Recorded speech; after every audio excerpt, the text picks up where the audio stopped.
Guys, welcome back to my channel. Chaitra Gowda Kannada ವ್ಲಾಗ್ಸ್ಗೆ ಎಲ್ಲರಿಗೂ ಸ್ವಾಗತ. ನಾನಿವತ್ತು ತುಂಬಾ ಇನ್ಫಾರ್ಮೇಟಿವ್ ಆಗಿರುವಂತ ವಿಡಿಯೋ ಮಾಡ್ತಾ ಇದ್ದೀನಿ. ನನ್ನ ಸಬ್ಸ್ಕ್ರೈಬರ್ಸ್ ತುಂಬಾ ಜನ ಇನ್ಸ್ಟಾದಲ್ಲಿ ಮೆಸೇಜ್ ಮಾಡಿ ಕೇಳ್ತಾ ಇದ್ರು, ಪೋಸ್ಟ್ ಪ್ರೆಗ್ನೆನ್ಸಿ ನೀವು ಹೇಗೆ ವೆಯ್ಟ್ ಲಾಸ್ ಮಾಡಿದ್ರಿ, ಮತ್ತೆ ಪ್ರೆಗ್ನೆನ್ಸಿನಲ್ಲಿ ಎಷ್ಟು ವೆಯ್ಟ್ ಗೇನ್ ಆಗಿದ್ರಿ. ಸೊ ಅದ್ರದ್ದೇ ಒಂದು ಸಪ್ರೇಟ್ ವಿಡಿಯೋ ಮಾಡಿ ಹಾಕಿ, ನಮ್ಗೆ ಯೂಸ್ ಆಗುತ್ತೆ. ಇವಾಗ ಯಾರು ಪೋಸ್ಟ್ ಪ್ರೆಗ್ನೆನ್ಸಿಲಿ ಇದ್ದಾರೆ, ಸೊ ಅವ್ರಿಗೆಲ್ಲ ಯೂಸ್ ಆಗುತ್ತೆ ಅನ್ನೋದಕ್ಕೋಸ್ಕರ ಅವ್ರು ನನಗೆ ಮೆಸೇಜ್ ಮಾಡಿದ್ರು. ಸೊ ನಾನು ಹೆಲ್ಪ್ಫುಲ್ ಆಗ್ಲಿ ಅಂತವ್ರಿಗೆ ಅಂತ ಈ ವಿಡಿಯೋ ಮಾಡ್ತಾ ಇದ್ದೀನಿ. ಸೊ ನನಗೆ ಯಾವಾಗ ಒಂದು ಫಿಟ್ನೆಸ್, ಒಂದು ಬಾಡಿನ ಮೇಂಟೈನ್ ಮಾಡ್ಬೇಕಂತ ಯಾವ ಏಜ್ ಅಲ್ಲಿ ನನಗೆ ಅನ್ನಿಸ್ತು, ಮೆಚುರಿಟಿ ಅನ್ನೋದು ಬಂತು, ಆ ಏಜ್ ಅಲ್ಲಿಂದಾನೇ ನಾನು ವೆಯ್ಟ್ ಚೆಕ್ ಮಾಡ್ಕೊಳಕ್ಕೆ ಸ್ಟಾರ್ಟ್ ಮಾಡಿದೆ.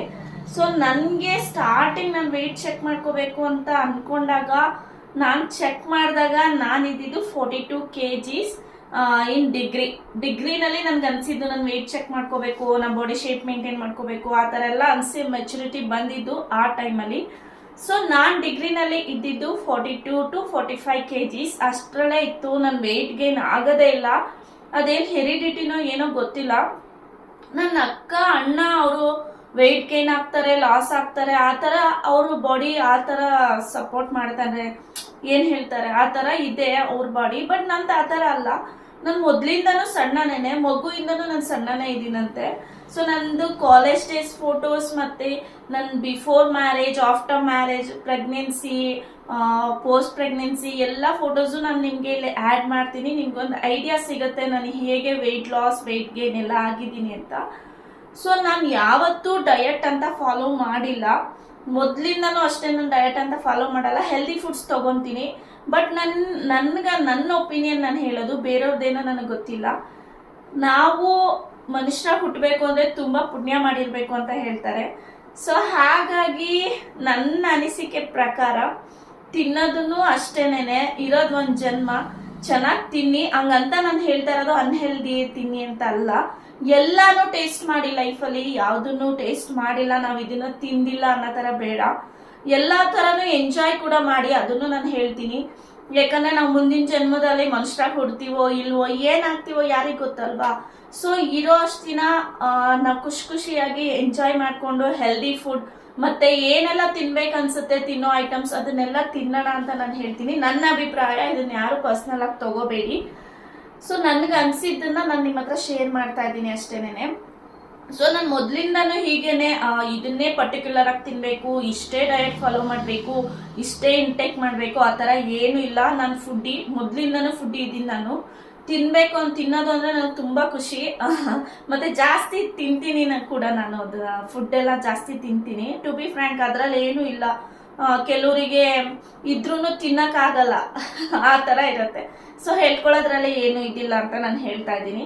ಸೊ ಇಲ್ಲಿ ಇವ್ರು ಕಾಣ್ತಾ ಇರೋದು ಲಿಟಲ್ ಚಾಂಪ್. ನಾವು ಕನ್ಸೀವ್ ಇದ್ದಾಗ ಎಲ್ಲ ಕಡೆ ಈ ಥರ ವಾಲ್ ಪೇಪರ್ಸ್ನ ಸ್ಟಿಕ್ ಮಾಡ್ಕೊಂಡಿದ್ದೆ, ಅಮೆಝಾನಿಂದ ಆರ್ಡರ್ ಮಾಡಿಕೊಂಡು. ಸೊ ಅವ್ರನ್ನ ತೆಗ್ದಿಲ್ಲ, ಅವ್ರು ಹಾಗೆ ಇದ್ದಾರೆ. ಇನ್ನು ಕಬೋರ್ಡ್ ಮೇಲೆ ಪೇಸ್ಟ್ ಮಾಡಿದ್ದು. ನಮ್ಮ ರೂಮಲ್ಲಿ ಒಂದೆರಡು ಕಡೆ ತೆಗ್ದಿದ್ದೀನಿ ಅಷ್ಟೇ, ಇನ್ನೆಲ್ಲ ಹಾಗೆ ಬಿಟ್ಟಿದ್ದೀನಿ. ಸೊ ಇದು ರಿಮೂವ್ ಮಾಡಕ್ ಮನ್ಸಿಲ್ಲ, ಯಾಕೋ ಮೆಮೊರೀಸ್ ಅಂತ ಹಾಗೆ ಇಟ್ಟಿದ್ದೀನಿ. ಬಟ್ ಯಾವಾಗ ತೆಗಿತೀನೋ ಗೊತ್ತಿಲ್ಲ.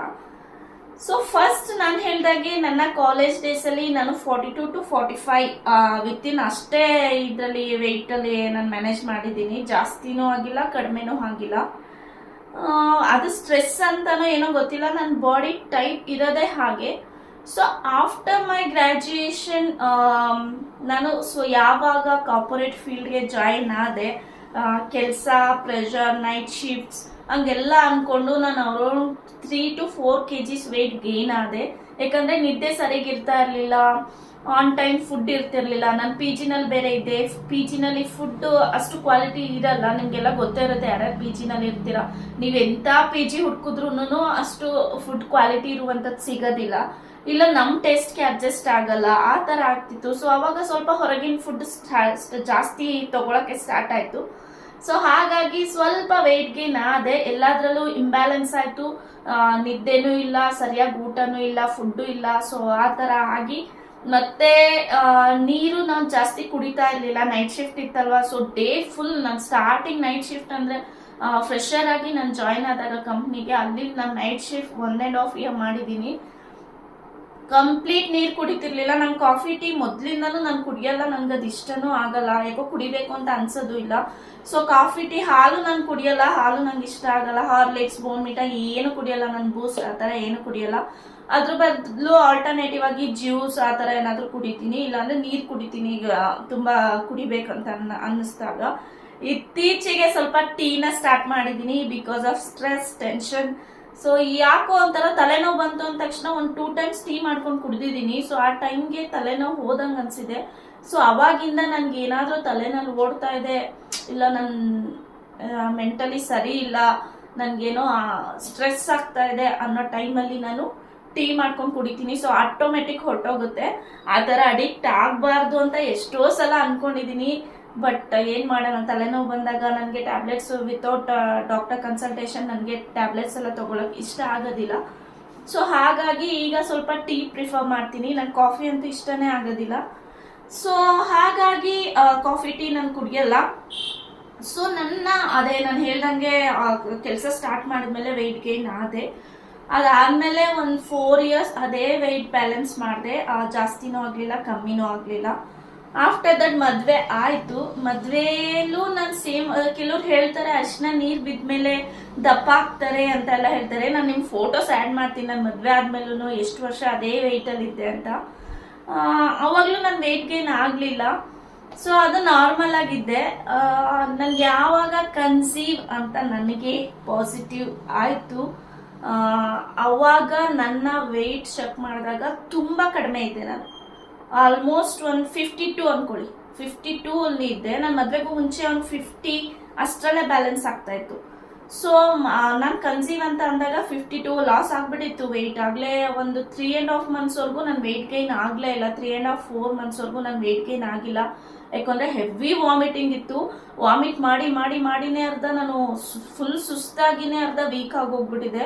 ಅದು ಹಾಸ್ಪಿಟಲಲ್ಲಿ ಅಡ್ಮಿಟ್ ಆಗಿರೋ ಫೋಟೋಸ್ ಕೂಡ ತೆಕ್ಕೊಂಡಿದ್ದೆ ನಾನು. ಅದು ಇದ್ರೆ ಕೂಡ ಅದನ್ನು ಆ್ಯಡ್ ಮಾಡ್ತೀನಿ. ಸೊ ಅಲ್ಲಿ ನಾನು ಪ್ರೆಗ್ನೆಂಟ್ ಅಂತಾನೆ ಅನ್ನಿಸ್ತಾ ಇರಲಿಲ್ಲ. ಈಗಲೂ ನಮ್ಮ ಮನೇಲಿ ಅಂತಾರೆ, ನೀನು ಸ್ಕರ್ಟ್ ಹಾಕೊಂಡು ಸ್ಕೂಲಿಗೆ ಬಿಟ್ರೆ ಚಿಕ್ಕ ಹುಡುಗಿ ಅನ್ಕೋತಾರೆ ಕಣೆ ಅಂತ. ಸೊ ಆ ಥರ ರೇಗಿಸ್ತಾ ಇರ್ತಾರೆ. ಆವಾಗಲೂ ವೆಯ್ಟ್ ಗೇನ್ ಆಗಲಿಲ್ಲ. ಆಫ್ಟರ್ 4.5 ಮಂತ್ಸಿಂದ ನಾನು ಎಷ್ಟು ವೆಯ್ಟ್ ಗೇನ್ ಆದೆ ಗೊತ್ತಾ? ನಾನು ಅಂತ ನನಗೆ ಅನ್ನಿಸ್ತಾ ಇರಲಿಲ್ಲ. ಮೂಗೆಲ್ಲ ಇಷ್ಟು ದಪ್ಪ ದಪ್ಪ ಸ್ವೆಲ್ ಆಗಿರೋ ಥರ, ಮುಖ ಎಲ್ಲ ದಪ್ಪ ದಪ್ಪ. ಫೋಟೋಸ್ ಇದೆ, ನಾನು ಶೇರ್ ಮಾಡ್ತೀನಿ, ನೀವೇನ ಇದು ಅಂತೀರಾ. ಅಷ್ಟು ಚೇಂಜಸ್ ಆಯಿತು ನನಗೆ ಪ್ರೆಗ್ನೆನ್ಸಿನಲ್ಲಿ. ಮತ್ತು ಇದು ಶೋಲ್ಡರ್ ಎಲ್ಲ ಅಗ್ಲ ಅನ್ಸೋದು. ಆಮೇಲೆ ಏನೋ ಒಂಥರ ನನ್ನೇ ನೋಡ್ಕೊಳಕ್ಕೆ, ಯಪ್ಪ ನಾನು ಹಿಂಗಾಗ್ಬಿಟ್ನಲ್ಲ, ಇದು ಹೆಂಗಪ್ಪ ಕರಗಿಸೋದು ಮೈನ ಅನ್ನೋ ಥರ ಫೀಲ್ ಆಗಿತ್ತು ಆ ಟೈಮಲ್ಲಿ. ಬಟ್ ನಾನು ತುಂಬ ಯೋಚನೆ ಮಾಡಲಿಲ್ಲ ನನ್ನ ವೆಯ್ಟ್ ಬಗ್ಗೆ ಆಗಲಿ, ಬ್ಯೂಟಿ ಬಗ್ಗೆ ಆಗಲಿ, ಸ್ಕಿನ್ ಬಗ್ಗೆ ಆಗಲಿ. ನನಗೆ ಮೇನ್ ಕಾನ್ಸಂಟ್ರೇಷನ್ ಇದ್ದಿದ್ದು ನನ್ನ ಬೇಬಿ ಹೆಲ್ದಿ ಆಗಿರಬೇಕು. ನಾನು ಸ್ಟ್ರೆಸ್ ಮಾಡ್ಕೊಂಡು ಟೆನ್ಷನ್ ಮಾಡ್ಕೊಂಡ್ರೆ ಅದು ಹೆಲ್ದಿ ಆಗಿರಲ್ಲ ಅನ್ನೋ ಇಂಟೆನ್ಷನಲ್ಲಿ ನಾನು ಅದು ಯಾವುದ್ರ ಬಗ್ಗೆನೂ ಕಾನ್ಸಂಟ್ರೇಟ್ ಮಾಡಲಿಲ್ಲ. ಆ್ಯಸ್ ಯೂಶುವಲ್ ಪ್ರೆಗ್ನೆನ್ಸಿನಲ್ಲಿ ಎಲ್ಲರಿಗೂ ಚೇಂಜಸ್ ಆಗೇ ಆಗುತ್ತೆ. ಸೊ ಹಾಗೆ ನನಗೂ ಆಗಿದೆ ಅಂದ್ಕೊಂಡು ಆರಾಮ್ಸೆ ಇದ್ದೆ. ನಾನು 5 ಮಂತ್ಸ್ ಆದಮೇಲೆ ನನ್ನ ಪ್ರೆಗ್ನೆನ್ಸಿ ಜರ್ನಿ ಹೋಗಿದ್ದೇ ಗೊತ್ತಾಗಲಿಲ್ಲ ನನಗೆ, ಅಷ್ಟು ಸ್ಮೂತಾಗಿ ಆಯಿತು. ಬಟ್ ವೆಯ್ಟ್ ಗೈನ್ ಅಂತೂ ಸಿಕ್ಕಾಬಟ್ಟೆ ಆಗಿದೆ. ಸೊ ನಾನು ಆಲ್ಮೋಸ್ಟ್ ಆಫ್ಟರ್ 8 ಮಂತ್ಸ್ ನನ್ನ ಟೋಟಲ್ ವೆಯ್ಟ್ ಬಂದು 76 kgs ಇದ್ದೆ. ನನ್ನ ಅಪ್ ಟು ಡೆಲಿವರಿವರೆಗೂ ನಾನು 76 ಅಲ್ಲೇ ಇದ್ದೆ. ಎಷ್ಟಂದ್ರೆ ನನ್ನ ಮುಖಕ್ಕೆ ಏನೋ ಪಂಪ್ ಹೊಡೆದಿದ್ದಾರೆ ಅನ್ನೋ ಥರ ಇತ್ತು. ಬಾಡಿನಲ್ಲಿ ಬೇರೆ ಪಾರ್ಟ್ಸ್ಗಿಂತನೂ ನನಗೆ ಫೇಸಲ್ಲಿ ತುಂಬ ಚೇಂಜಸ್ ಆಗಿತ್ತು. ಇನ್ನು ನೆಕ್ ಸುತ್ತ ಡಾರ್ಕ್ ಕಲರಲ್ಲಿ ಬ್ಲ್ಯಾಕ್ ಆಗಿಬಿಟ್ಟಿತ್ತು. ಇದೆಲ್ಲ ಹೋಗುತ್ತೋ ಇಲ್ವೋ ಅನ್ನೋ ಥರ ಒಂಥರ ಟೆನ್ಷನ್ನು. ಮತ್ತು ಅವಾಗ ಏನೇ ಕೆಮಿಕಲ್ಸ್ನು ನಾನು ಅಪ್ಲೈ ಮಾಡೋಕ್ಕೆ ಇಷ್ಟಪಡ್ತಿರ್ಲಿಲ್ಲ, ಏನೇ ಬ್ಯೂಟಿ ಪ್ರಾಡಕ್ಟ್ಸ್ನು ಬೇಡ, ಏನಕ್ಕೆ ಈ ಟೈಮಲ್ಲಿ ಅನ್ನೋ ಥರ ಆಗಿತ್ತು. ನಾನು ಅಪ್ಲೈ ಮಾಡೋದು ಅದು ಬೇಬಿಗೆ ಎಫೆಕ್ಟ್ ಆಗುತ್ತೋ ಇಲ್ವೋ ನನಗೆ ಗೊತ್ತಿಲ್ಲ. ಬಟ್ ಯಾಕೆ ರಿಸ್ಕ್ ತೊಗೊಳ್ಳೋದು ಅನ್ನೋ ಥರ ನಾನು ಅಪ್ಲೈ ಕೂಡ ಮಾಡ್ತಿರ್ಲಿಲ್ಲ. ಸೊ ನನಗಂತೂ ತುಂಬ ಅಂದರೆ ತುಂಬ ಚಿಂತೆ ಆಗ್ಬಿಟ್ಟಿತ್ತು. ಹೆಂಗಪ್ಪ ಇದೆಲ್ಲ ಹೋಗುತ್ತೆ, ಹೆಂಗೆ ಕರಗಿಸೋದು ಮೈನ. ಈಗ ಇಷ್ಟು ಬಂದ್ಬಿಟ್ಟು 76 kgs ಅಂದರೆ ನನ್ನ ಹೈಟಿಗೆ ನೀವೇ ಥಿಂಕ್ ಮಾಡಿ ಹೆಂಗೆ ಮ್ಯಾನೇಜ್ ಮಾಡಿರ್ಬೋದು ನಾನು ಅಂತ. 52 to 76 kgs ಅಂದರೆ ನನ್ನ ಬೇಬಿ ಬಂದು ಅವಳು ಹುಟ್ಟಿದಾಗ ನಿಯರ್ಲಿ 3 kgs ಇದ್ಲವಳು. ಸೊ ಎಲ್ಲ ತೆಗಿತೀನಿ ಅಂದರು ಒಂದು 8-9 kg ಅಂತೂ ನಾನು ಎಕ್ಸ್ಟ್ರಾನೇ ವೆಯ್ಟ್ ಗೇನ್ ಆಗಿದ್ದೆ. ಆಮೇಲೆ ನನ್ನ ಡೆಲಿವರಿ ಲಾಸ್ಟ್ ಮೂಮೆಂಟ್ ಅಲ್ಲೂ ನಾನು 76 kgs ಇದ್ದಿದ್ದು. ಅವಾಗೂ ವೇಟ್ ಚೆಕ್ ಮಾಡ್ತಾರೆ. ಸೊ ಆಮೇಲೆ ವಾಟರ್ ಬ್ರೇಕ್ ಆಗಿ ನಾನು ಅಡ್ಮಿಟ್ ಆಗಿದ್ದು ಲಾಸ್ಟ್ ವಿಡಿಯೋದಲ್ಲೇ ಹೇಳಿದ್ದೀನಿ. ಮತ್ತೆ ನನಗಾಗಿದ್ದಂಥದ್ದು ನಾರ್ಮಲ್ ಡೆಲಿವರಿ. ಸೊ ನಾನು ಇದನ್ನ ಪರ್ಟಿಕ್ಯುಲರ್ ಆಗಿ ಹೆಣ್ಮಕ್ಳಿಗೆ ಹೇಳಕ್ ಇಷ್ಟಪಡ್ತೀನಿ. ಯಾರೆಲ್ಲ ಗಂಡಸರು ನೋಡ್ತಾ ಇದ್ರೆ ಪ್ಲೀಸ್ ಹೆಸಿಟೇಟ್ ಮಾಡ್ಕೋಬೇಡಿ. ಸೊ ನಾರ್ಮಲ್ ಡೆಲಿವರಿನೇ ಆದಾಗ ಎಲ್ಲ ಏನೇನು ಸ್ಟೋರ್ ಆಗಿರತ್ತೆ ನಮ್ಮ ಹೊಟ್ಟೆ ಒಳಗೆ ಅದೆಲ್ಲ ಹೊರಟೋಗುತ್ತೆ. ಸೊ ವಾಟರ್ ಕೂಡ ಹೋಗಿರುತ್ತೆ. ಮತ್ತೆ ಏನೇನ್ ನಾವು ತಿಂದಿರೋದೆಲ್ಲ ಅಲ್ಲಿ ಏನ್ ಸ್ಟಾಕ್ ಇರುತ್ತೆ ಅದು ಕೂಡ ಹೊರಟೋಗುತ್ತೆ. ಮತ್ತೆ ಬ್ಲಡ್ ಎಷ್ಟು ಲಾಸ್ ಆಗುತ್ತೆ. ಸೊ ಆ ಟೈಮಲ್ಲಿ ನನಗೆ ತುಂಬಾ ಅಂದ್ರೆ ತುಂಬಾ ವೇಟ್ ಲಾಸ್ ಆಗಿದ್ದು ನಾನು ಅಲ್ಲೇನೆ ನನ್ನ ನಾರ್ಮಲ್ ಡೆಲಿವರಿ ಆದಾಗ. ಸಿಸೇರಿಯನ್ ಆಗಿದ್ರೆ ಹೇಗಾಗ್ತಿತ್ತೋ ನನಗೆ ಗೊತ್ತಿಲ್ಲ. ಬಟ್ ನನ್ನ ಡೆಲಿವರಿ ಆದ ಕೂಡ್ಲೇನೆ ನನ್ನ ಬಾಡಿನೇ ನನ್ಗೊಂಥರ ಹಗೂರ ಅನ್ನಿಸ್ತಾ ಇತ್ತು. ಹೊಟ್ಟೆ ಒಂದ್ ಸ್ವಲ್ಪ ಇದ್ದೇ ಇರುತ್ತಲ್ವಾ, ಮಗು ಇದೆ ಅಂತ ಅಂದ್ಮೇಲೆ ಡೆಲಿವರಿ ಆದ್ಮೇಲೆ ಸ್ವಲ್ಪ ಹೊಟ್ಟೆ ಇದ್ದೇ ಇರುತ್ತೆ. ಸೊ ಆ ಹೊಟ್ಟೆಗೂ ನಾನು ಏನೋ ಒಂದು ಆಲ್ಟರ್ನೇಟಿವ್ ಮಾಡಿ ಅದನ್ನು ಕೂಡ ಕರಗಿಸ್ದೆ. ಅದನ್ನು ಹೇಳ್ತೀನಿ ಏನ್ ಮಾಡಿದೆ ಅಂತ. ಸೊ ನನ್ನ ಡೆಲಿವರಿ ಆದ್ಮೇಲೆ ನಾನು ವೇಟ್ ಚೆಕ್ ಮಾಡಕ್ಕೆಲ್ಲ ಹೋಗ್ಲಿಲ್ಲ. ಸೊ ನನ್ನ ಬಾಣಂತನಕ್ಕೆ ಕರ್ಕೊಂಡು ಹೋದಾಗ ನಮ್ಮ ಅಜ್ಜಿ ನಮ್ಮಮ್ಮ ಅವರೆಲ್ಲ ಏನ್ ಮಾಡ್ತಾ ಇದ್ರು ಅಂದ್ರೆ ಅವಾಗೆಲ್ಲ ಬೆಲ್ಟ್ ಎಲ್ಲ ಇರ್ತಿರ್ಲಿಲ್ಲ. ಸೊ ಅವರು ಒಂದು ಸೀರೆನ ಹರಿದ್ಬಿಟ್ಟು ಅದನ್ನ ಬೆಲ್ಟ್ ತರ ಮಾಡ್ಕೊಂಡು ಬಿಗ್ಗಿಯಾಗಿ ಕಟ್ಟೋರಂತೆ. ಸೊ ನನ್ಗೇನು ಸಿಸೇರಿಯನ್ ಆಗಿರ್ಲಿಲ್ಲ. ಸೊ ನನ್ಗೆ ಡಾಕ್ಟರ್ ಸಜೆಸ್ಟ್ ಮಾಡಿದ್ರು ಟೈಟ್ ಆಗಿ ಕಟ್ಕೋಬಹುದು, ನಿನ್ಗೇನು ಪ್ರಾಬ್ಲಮ್ ಇಲ್ಲ. ನನ್ಗೆ ಫ್ಯೂಚರ್ ಆಗಿತ್ತು. ಸೊ ಏನು ಪ್ರಾಬ್ಲಮ್ ಇಲ್ಲ. ಒಂದು 2 days ಅಷ್ಟೇ ನನ್ ಪೇನ್ ಇದ್ದಿದ್ದು. 2 days ಇಲ್ಲ 1 day ಅಷ್ಟೇ ಪೇನ್ ಇದ್ದಿದ್ದು. ಸೊ ಆಮೇಲೆ ನಾರ್ಮಲ್ ಆಗಿದೆ. ನಾನು ಇದನ್ನ ಬಟ್ಟೆನ ಕಟ್ಟಕ್ ಸ್ಟಾರ್ಟ್ ಆಗಿದ್ದು ನನ್ನ ಡೆಲಿವರಿ ಆಗಿ 1 month ಆದ್ಮೇಲೆ. ನಮ್ಮ ಅಜ್ಜಿ ಅಂದ್ರೆ ನಮ್ಮ ಅಪ್ಪ ಅವರ ಅಜ್ಜಿದು ಸೀರೆ ಹೇಳ್ತಾರೆ, 8 ಮೊಳನ 9 ಮೊಳನ ಏನೋ ಸೀರೆ ಅಂತ ಹೇಳ್ತಾರೆ. ಅದು ತುಂಬಾ ದೊಡ್ಡದಿರುತ್ತೆ ಸೀರೆ. ಅದು ಬಂದು ನಮ್ಮ ಅಕ್ಕ ಅವಳು ಬಾಣಂತನಕ್ ಬಂದಾಗ ಅವಳಿಗೆ ಅಂತ ಅದನ್ನ ಕಟ್ ಮಾಡಿ ಇಟ್ಕೊಂಡಿದ್ಲು. ಬಟ್ ಅವಳಿಗೆ ಯೂಸ್ ಮಾಡಿರ್ಲಿಲ್ಲ, ಅವಳಿಗೆ ಸಿಸೇರಿಯನ್ ಆಗಿತ್ತು. ಸೊ ಅದು ನನಗೆ ಯುಟಿಲೈಸ್ ಆಯ್ತು. ತುಂಬಾ ಅಂದ್ರೆ ತುಂಬಾ ಹೆಲ್ಪ್ ಆಯ್ತು ನನಗೆ ಆ ಸೀರೆ. ತುಂಬಾ ಬಿಗ್ಗಿಯಾಗಿ ಕಟ್ಕೋತಾ ಇದ್ದೆ ನಾನು ಅದನ್ನ ಸೀರೆನ. ನಿಮ್ಗೆ ಗೊತ್ತಲ್ವಾ, ಹೊಟ್ಟೆ ಇದ್ರೆ ಯಾವ ಡ್ರೆಸ್ ಹಾಕಕ್ಕೂ ಆಡ್ ಅನ್ಸುತ್ತೆ. ನನಗೆ ಕಂಪ್ಲೀಟ್ ಆಗಿ ಹೊಟ್ಟೆ ಇಲ್ವೇ ಇಲ್ಲ ಅಂತ, ಟಮಿ ಫ್ಯಾಟ್ ಇಲ್ವೇ ಇಲ್ಲ ಅಂತ ನಾನು ಹೇಳಲ್ಲ, ಇದೆ. ಬಟ್ ಮಗು ಆದ್ಮೇಲೆ ಕೆಲವ್ರಿಗೆ ತುಂಬಾ ಇರುತ್ತಲ್ಲ, ಅಷ್ಟೊಂದೆಲ್ಲ ಇಲ್ಲ, ಇದೆ.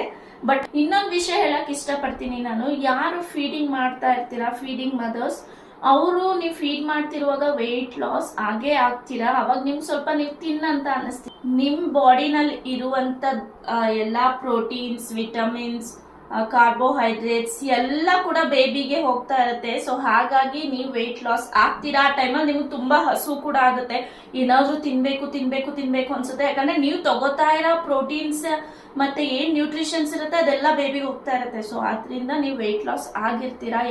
ಯಾರೆಲ್ಲ ಫೀಡಿಂಗ್ ಮದರ್ಸ್ ಇದ್ದೀರಾ ಅವ್ರಿಗೆ ಹೇಳ್ತಾ ಇದ್ದೀನಿ. ಆಫ್ಟರ್ ನೀವು ಫೀಡಿಂಗ್ ನ ಸ್ಟಾಪ್ ಮಾಡಿದ್ಮೇಲೆ ವೆಯ್ಟ್ ಗೇನ್ ಸ್ಟಾರ್ಟ್ ಆಗುತ್ತೆ. ಸೊ ಆ ಟೈಮಲ್ಲಿ ಸ್ವಲ್ಪ ಫುಡ್ ಅಲ್ಲಿ ಬ್ಯಾಲೆನ್ಸ್ ಮಾಡ್ಕೊಳ್ಳಿ. ಮತ್ತೆ ಬಾಣಂತಂದಲ್ಲೂ ಅಷ್ಟೇನೆ, ನೀವು ಹೆವಿ ಆಯಿಲ್ ಕಂಟೆಂಟ್ ಅಥವಾ ಫ್ಯಾಟ್ ಇರುವಂತದ್ದು, ನಮ್ಮ ಸೈಡ್ ಎಲ್ಲ ಮಟನ್ ಮತ್ತೆ ಕಾಲ್ ಸೂಪ್ ಆ ತರದ್ದೆಲ್ಲ ಜಾಸ್ತಿ ಕೊಡ್ತಾರೆ. ಮಸಾಲೆ ಎಲ್ಲ ಹಾಕಲ್ಲ, ಬರೀ ಹಂಗೆ ಮಟನ್ ಬೇಯಿಸಿರ್ತಾರೆ, ಇಲ್ಲ ಕಾಲ್ನ ಬೇಯಿಸಿರ್ತಾರೆ. ಆ ಸೂಪಲ್ಲಿ ನಾವು ಅನ್ನ ತಿನ್ಬೇಕು, ಇಲ್ಲಾಂದ್ರೆ ಆ ಸೂಪ್ನೇ ನಾವು ಕುಡಿಬೇಕು. ಸೊ ಅದು ಪ್ರೊಸೀಜರ್. ಮತ್ತೆ ತರಕಾರಿ ಸಾಂಬಾರ್, ಮಸಾಲಾ ಸಾಂಬಾರ್ ಅದೆಲ್ಲ ಕೊಡೋದಿಲ್ಲ. ರಸಮ್ ಮತ್ತೆ ಮೆಣಸಿನ ಸಾರು ಅಂತ ಮಾಡ್ತಾರೆ. ಅದು ಹಾಲಂತೂ ನಂಗೆ ಸಿಕ್ಕಾಬಟ್ಟೆ ಕುಡಿತಾ ಇದೆ, ಪಾಪುಗೆ ಚೆನ್ನಾಗಿ ಹಾಲು ಬರ್ಲಿ ಅಂತ.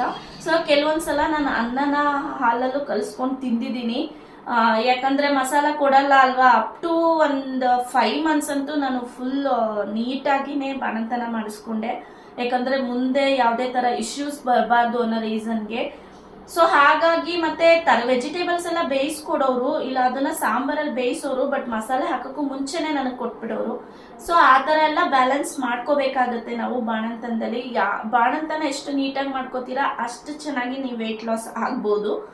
ಮತ್ತೆ ಆಯಿಲ್ ಕಂಟೆಂಟ್ಸ್ ನ ಅವಾಯ್ಡ್ ಮಾಡಿ ಬಾಣಂತನದಲ್ಲಿ. ಸೊ ಬೇಬಿಗೂ ಎಫೆಕ್ಟ್ ಆಗುತ್ತೆ, ನಿಮ್ಗೂ ಎಫೆಕ್ಟ್ ಆಗುತ್ತೆ. ಮತ್ತೆ ಗೀ ತಿನ್ನಿ ಅಂತ ಹೇಳ್ತೀನಿ. ನಮ್ ಸೈಡ್ ಎಲ್ಲ ತುಪ್ಪ ಜಾಸ್ತಿ ಕೊಡ್ತಾರೆ ಪ್ರೆಗ್ನೆಂಟ್ ಅಂದ್ರೆ ಬಾಣಂತನದಲ್ಲಿ ಇರುವಂತವ್ರಿಗೆ.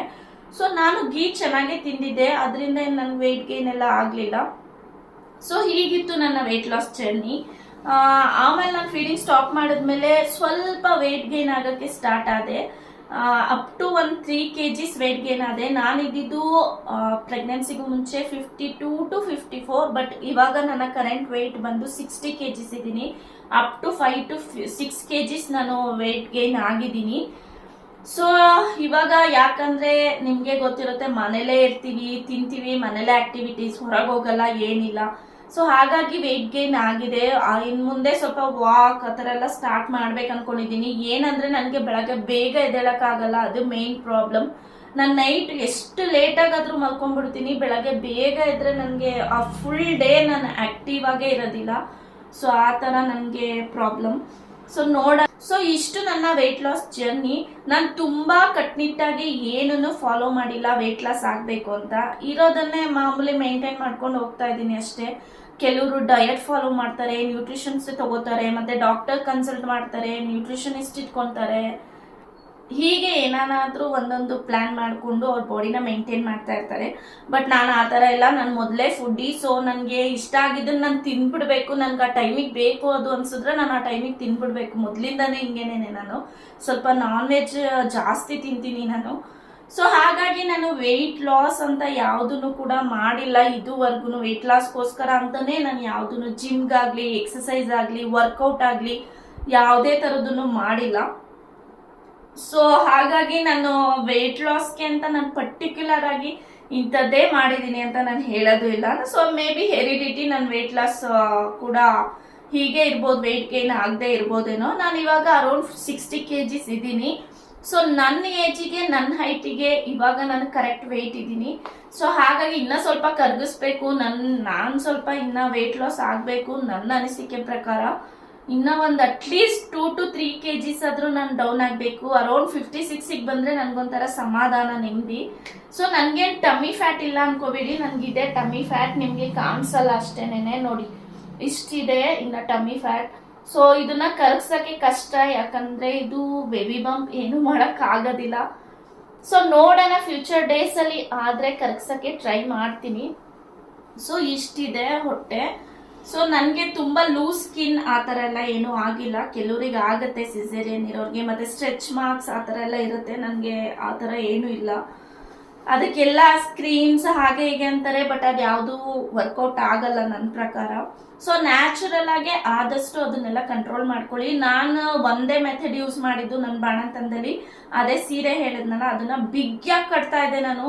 ಬೆಳಗ್ಗೆ ಕಟ್ಟಿದ್ರೆ ಅದು ನನ್ಗೆ ಯಾವಾಗ ಊಟ ಮಾಡಿದಾಗ ಫಿಟ್ ಅನ್ನಿಸ್ತಿತ್ತಲ್ವಾ, ಆ ಟೈಮಲ್ಲಿ ಅಷ್ಟೇ ಲೂಸ್ ಮಾಡ್ಕೊಂತಿದ್ದೆ. ಬಟ್ ಕಟ್ತಾನೆ ಇದ್ದೆ ನಾನು ಡೈಲಿ, ಬೆಳಗ್ಗೆಯಿಂದ ರಾತ್ರಿವರೆಗೂ. ಮಲ್ಕೊಳ್ಳೋವಾಗ ಮಾತ್ರ ನಾನು ಕಟ್ತಾ ಇರ್ಲಿಲ್ಲ. ಫ್ರೀಯಾಗಿ ಮಲ್ಕೋಬೇಕು, ಹಿಂಸೆ ಆಗ್ಬಿಡುತ್ತೆ, ಸೈಡಿಗೆಲ್ಲ ಮಲ್ಕೋತೀವಿ, ಒದ್ದಾಡ್ತೀವಿ, ಅವಾಗೆಲ್ಲ ಹಿಂಸೆ ಆಗುತ್ತೆ ಅಂದ್ಬಿಟ್ಟು ನಾನು ಕಟ್ತಿರ್ಲಿಲ್ಲ. ಸೊ ಬೆಳಗ್ಗೆಯಿಂದ ರಾತ್ರಿವರೆಗೂ ನಾನು ಟೈಟ್ ಆಗಿ ಅದನ್ನ ಕಟ್ಕೊಂಡಿರ್ತಾ ಇದ್ದೆ. ಸೊ ಇದು ನನ್ನ ವೆಯ್ಟ್ ಲಾಸ್ ಜರ್ನಿ. ನಾನು ಹೇಳ್ದಾಗೆ ಪರ್ಟಿಕ್ಯುಲರ್ ಆಗಿ ಇಂಥದ್ದೇ ತಿನ್ಬಿಟ್ಟು ನಾನು ವೆಯ್ಟ್ ಲಾಸ್ ಮಾಡಿದ್ದೀನಿ ಆ ಥರ ಎಲ್ಲ ನಾನು ಹೇಳಲ್ಲ. ಸೊ ನನ್ನ ಬಾಡಿ ಇರೋದೇ ಆ ಥರ, ನನ್ನ ಬಾಡಿ ಕಂಡೀಷನ್ನೇ ಆ ಥರ. ಸೊ ಮೇ ಬಿ ಹೆರಿಡಿಟಿಯಿಂದನೂ ನಾನು ಸಣ್ಣ ಇರ್ಬೋದು. ನಮ್ಮ ಮನೇಲೆಲ್ಲ ಸ್ವಲ್ಪ ದಪ್ಪನೇ, ನಾನೇ ಸಣ್ಣ, ಅದೇನೋ ಗೊತ್ತಿಲ್ಲ. ನಮ್ಮಪ್ಪ, ಅಮ್ಮ, ಅಕ್ಕ, ಅಣ್ಣ ಎಲ್ಲ ದಪ್ಪ ಇದ್ದಾರೆ, ನಾನೇ ನಮ್ಮ ಮನೇಲಿ ಸ್ವಲ್ಪ ಸಣ್ಣ. ಸೊ ಹೀಗೆ ನಮ್ಮ ವೆಯ್ಟ್ ಲಾಸ್ ಜರ್ನಿ. ಇವಾಗ ನಾನು 60 kgs ಇದ್ದೀನಿ. ಇನ್ನೂ ಇದ್ರ ಮೇಲೂ ನಿಮ್ಗೆ ಏನಾದರೂ ಇನ್ಫಾರ್ಮೇಶನ್ ಬೇಕು ಅಂದರೆ ನನಗೆ ಕಮೆಂಟ್ ಸೆಕ್ಷನಲ್ಲಿ ತಿಳಿಸಿ ಅಂತ ಹೇಳ್ತಾ ಈ ವಿಡಿಯೋನ ಇಲ್ಲಿಗೆ ಎಂಡ್ ಮಾಡ್ತೀನಿ. Thanks for watching. ಪ್ಲೀಸ್ ಇನ್ನೂ ಯಾರೆಲ್ಲ ಸಬ್ಸ್ಕ್ರೈಬ್ ಮಾಡ್ಕೊಂಡು